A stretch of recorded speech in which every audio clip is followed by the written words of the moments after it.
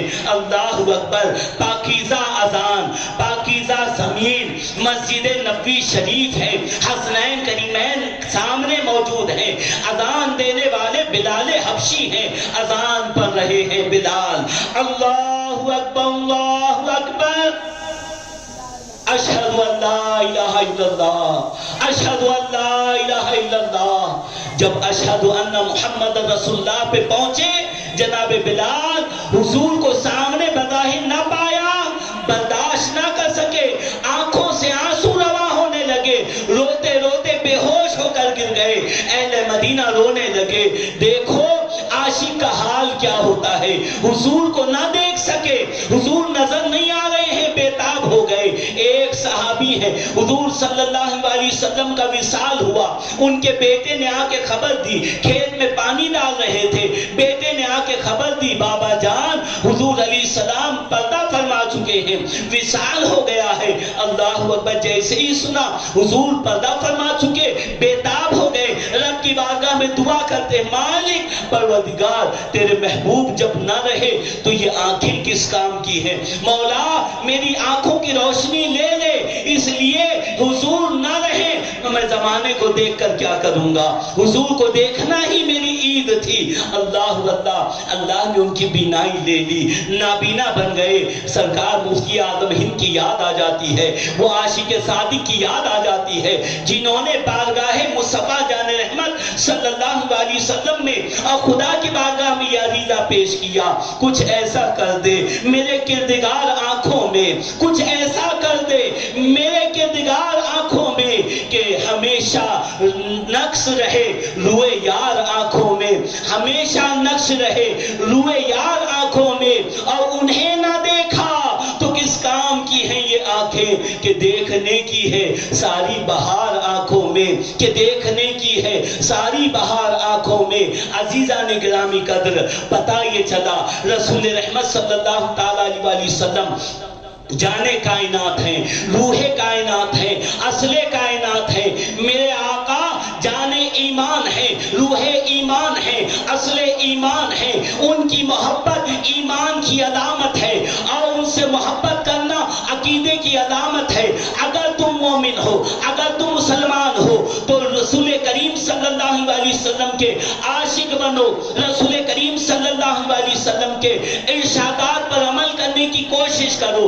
جو میرے حضور کو پسند ہمیں پسند، جو حضور کو ناراض کرنے والی باتیں ہیں ہمیں ناراض کرنے والی باتیں ہیں، حضور کی رضا پہ راضی رہنا، حضور کی رضا کے مطابق زندگی گزارنا ہمارا طریقہ ہونا چاہیے۔ ہمیں کرنی ہے شہنشاہ بطحا کی رضا جوئی، وہ اپنے ہو گئے تو رحمت پروردگار اپنی۔ اور یاد رکھو جب سے یہ قوم عشق رسول سے دور ہو رہی ہے، یہ اپنا تعلق رسول رحمت صلی اللہ علیہ وسلم سے کمزور کر بیٹھی ہے، ساری قومیں آپ پر حاوی ہو رہی ہے، آپ پر ایسے ظلم کے پہاڑ ڈھائے جا رہے ہیں۔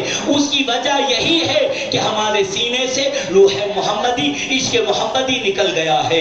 اور یاد رکھو یہی 313 تھے جن کے سینوں میں روح محمد تھا، عشق محمد تھا، محبت رسول کی دولت تھی، اور 313 میدان بدر میں اترے محبت رسول کی دولت لے کر تو ہزاروں پر بھاری تھے، اور جہاں جاتے تھے حال یہ ہے کہ یہی وہ تم ہو کہ دشت تو دشت ہے، دریا بھی نہ چھوڑے ہم نے، بحر ظلمات میں دوڑا دیے گھوڑے ہم نے۔